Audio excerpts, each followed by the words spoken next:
तो देखो आज हम लोग का सेकेंड क्लास है जर्नल का, ठीक है।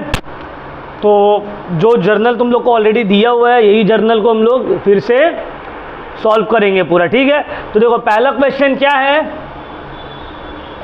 Started business by investing 1 lakh in cash, 2 lakh motor car, 50,000 furniture.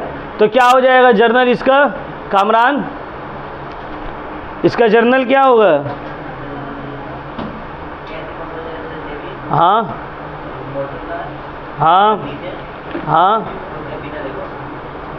ठीक है। तो देखो 2023 मार्च 1 जितना भी चीज़ तुम बिजनेस में इन्वेस्ट करते हो इसको हम लोग बोलते हैं कंपाउंड एंट्री।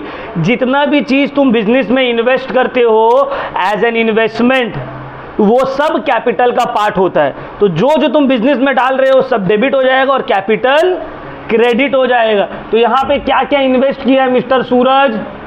कैश इन्वेस्ट किया है, cash account, motor car invest किया है, motor car account, furniture invest किया है, फर्नीचर अकाउंट।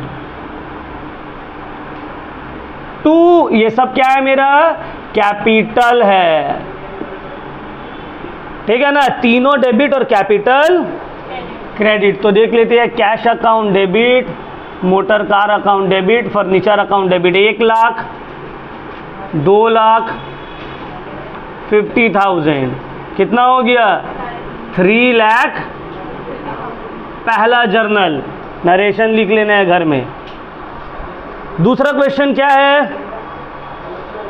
दूसरा क्वेश्चन है purchase goods for 30,000 and carriage paid 500। मार्च 2 बोले तुम सामान खरीदे हो 30,000 में और कैरेज भी पे किए हो कितना? 500 रुपीज। तो परचेजेस और कैरेज दोनों ही एक्सपेंस है। ये कौन सा कैरेज है? कैरेज इनवर्ड या कैरेज आउटवर्ड? इनवर्ड है, खरीद के लाने का भाड़ा है। ये घर सामान को दुकान तक लाने का भाड़ा है। तो परचेजेस अकाउंट ये भी डेबिट कर दिए, कैरेज इनवर्ड अकाउंट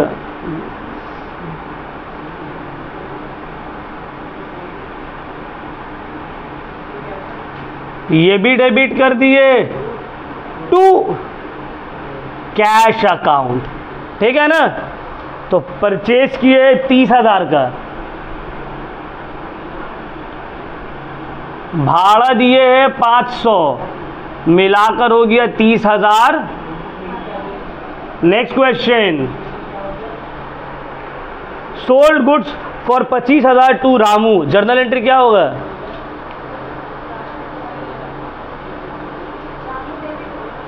जर्नल क्या होगा? हम ये नहीं पूछ रहे क्या क्रेडिट होगा क्या डेबिट होगा, जर्नल क्या होगा?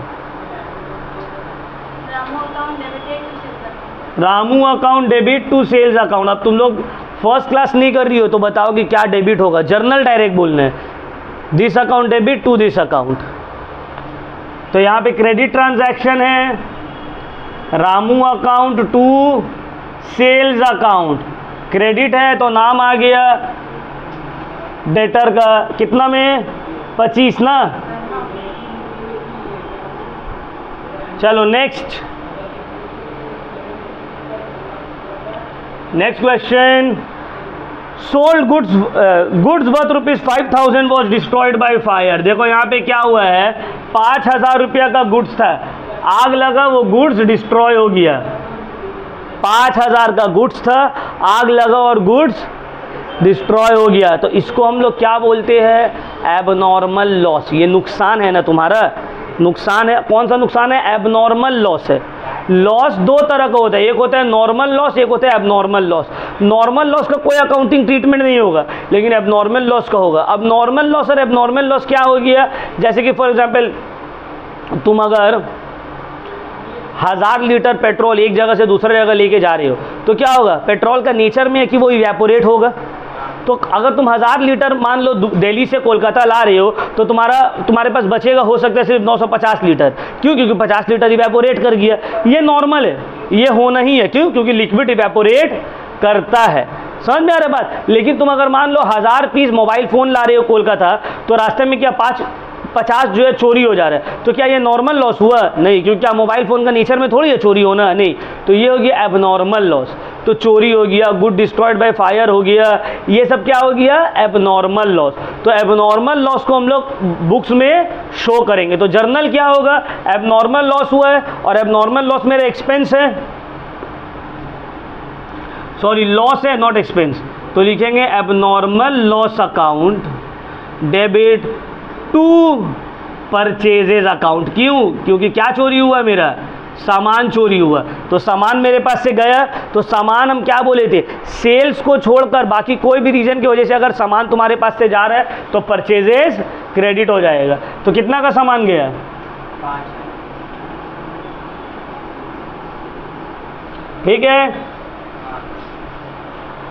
अब अगर यहाँ पे गुड डिस्ट्रॉयड बाय फायर की जगह रहता गुड्स स्टोलन, गुड्स चोरी हो गया, कुछ भी रीजन रहता, एबनॉर्मल लॉस। नेक्स्ट है purchase machine for 10,000 from mister Sonu bye paying 4,000 in cash and the balance on credit. तुम 10,000 का सामान खरीद रहे हो सोनू से, मशीन खरीद रहे हो, लेकिन तुम उसको कैश 4,000 दे रहे हो, बाकी क्या हो रहा है? क्रेडिट। देखो अगर पूरा का पूरा कैश रहता तो कोई टेंशन नहीं था, हम लोग लिख देते machine account debit to cash. पूरा का पूरा क्रेडिट रहता तो भी कोई टेंशन नहीं था, machine account debit to Sonu लिख देते। बट यहाँ पे मशीन तो खरीद रहे, 4,000 कैश दे रहे हैं, बाकी बोल रहे हैं उधारी में, तब जर्नल क्या होगा? देखो मशीन तो आया, मशीन तो आया और कैश मेरे पास से गया है ना, लेकिन मशीन आया 10,000 का, कैश गया 4,000, तो ये तो जर्नल नहीं हो सकता है, डेबिट क्रेडिट इक्वल होना चाहिए। बाकी 6,000 उधारी है ना, तो उधारी है तो सेलर जो बेचा है उसको क्रेडिट कर देंगे 6,000 से, कि भाई सोनू मेरा क्रेडिटर हो गया 6,000 का, बाद में सोनू को 6,000 रुपया देना पड़ेगा। क्लियर हुआ पॉइंट? समझ में आया? अब देखो यहाँ पे तो मशीन है, मशीन की जगह अगर मान लो परचेजेज रहता, कुछ सामान परचेज कर रहे हो तुम, तो purchase account debit to cash to Sonu. अगर ऐसे मान लो तुम सेल कर रहे हो, कुछ पैसा कैश आ रहा है, कुछ पैसा क्रेडिट आ रहा है, तो जो कैश आ रहा है कैश अकाउंट डेबिट, जो पैसा नहीं आ रहा है उसमें नाम को डेबिट कर देंगे टू सेल्स अकाउंट। ठीक है। नंबर 6, रेंट पे किए वो 10,000, 1/4 of the building was use for residential purpose. देखो रेंट कितना पे किए तुम? 10,000, लेकिन पूरा बिल्डिंग में तुम रह नहीं रहे हो। ये वाला हम लास्ट क्लास में समझाए थे, मान लो ये पूरा बिल्डिंग है, ये पूरा बिल्डिंग का रेंट है 10,000, लेकिन इसमें से 1/4 पोर्शन में तुम रह रहे हो। 1/4 मतलब मान लो 1/4 ये वाला एरिया, तो ये वाला एरिया जिसमें तुम रह रहे हो, इसका खर्च तो बिजनेस का खर्च नहीं हुआ, इसका खर्च ओनर का पर्सनल खर्च हो गया, ओनर का पर्सनल एक्सपेंस हो गया। तो भाई पर्सनल एक्सपेंस अगर बिजनेस से देंगे तो क्या हो जाएगा? वो ड्राइंग। तो यहाँ पे रेंट तो हम दे रहे हैं, लेकिन पूरा पैसा रेंट का नहीं है, कुछ पैसा ड्राइंग्स भी है। कितना ड्राइंग्स है? 1/4 है, तो 10,000 का 1/4 कितना हो जाएगा? 2,500। 10,000 का 1/4 कितना हो जाएगा? 10,000 है इंटू 1/4 मतलब 2,500, मतलब 2,500 क्या है? ड्राइंग्स, और 7,500 जो है वो मेरा रेंट है। ठीक है। तो देखो जर्नल कैसे करेंगे? रेंट तो दे रहे हैं, रेंट अकाउंट, ड्राइंग्स भी हो रहे हैं, ड्राइंग्स अकाउंट टू मेरे पास से गया है कैश। अब ड्राइंग्स कितना हो रहा है? जितना रेंट है उसका 1/4 जो कि है 2,500, तो 2,500 यहाँ हो गया, 10,000 यहाँ, जो बैलेंस बच गया वो मेरा है रेंट। टोटल हम दिए हैं 10,000, इस 10 में से 2,500 तो ड्राइंग्स है, तो जो 7.5 बच गया वो मेरा क्या है? रेंट। क्लियर हुआ पॉइंट? समझ में आया? ये लास्ट क्लास भी ऑलरेडी हम करवाए थे तुम लोग को, बस वहाँ पे 50% था, यहाँ पे 1/4 हो गया। ठीक है। चलो नेक्स्ट हम लोग आते हैं number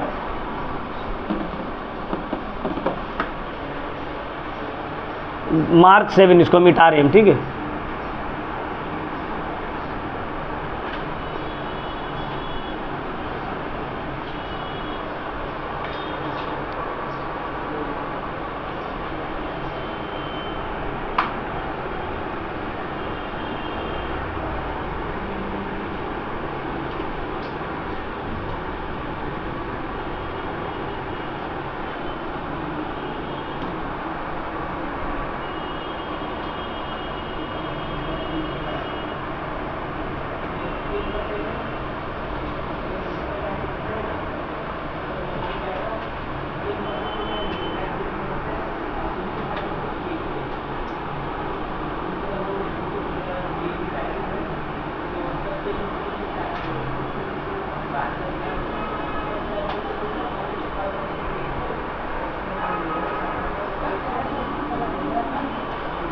purchase goods from Rohit 10,000, एकदम इजी।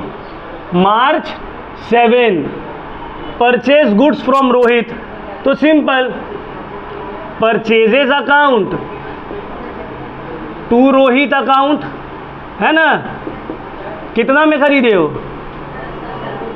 10,000 यहाँ, 10,000 यहाँ, ठीक है, एकदम इजी। चलो मार्च 8 amount due from Ramu could be recovered नहीं होगा, कुड नॉट बी रिकवर्ड होगा, कुड नॉट बी रिकवर्ड होगा, ठीक है। क्या लिखे हो तुम लोग? मेरा क्या लिखा हुआ है? नहीं, कुड नॉट बी रिकवर्ड होगा।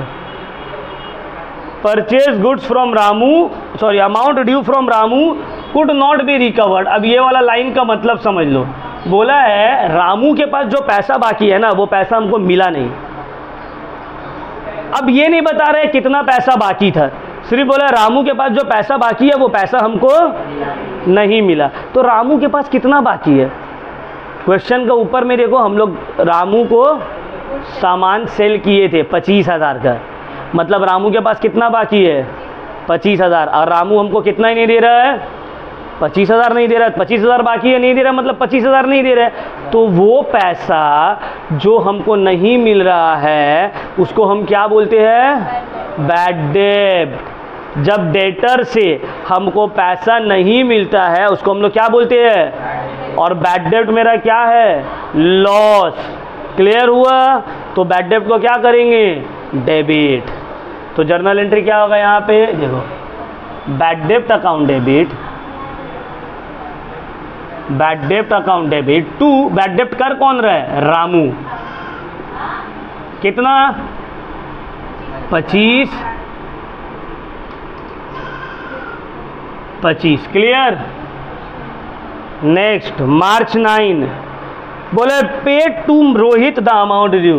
देखो, भले हम लोग के साथ गलत हुआ हो लेकिन हम लोग किसी के साथ गलत नहीं करेंगे।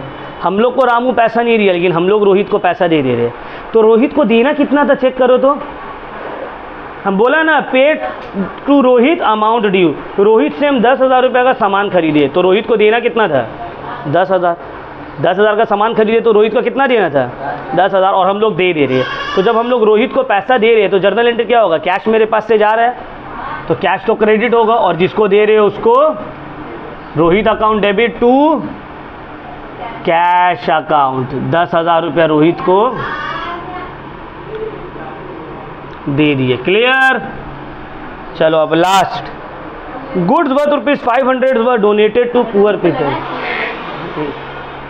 Goods worth ₹500 were donated to poor people, क्या मतलब है इसका? बोलो।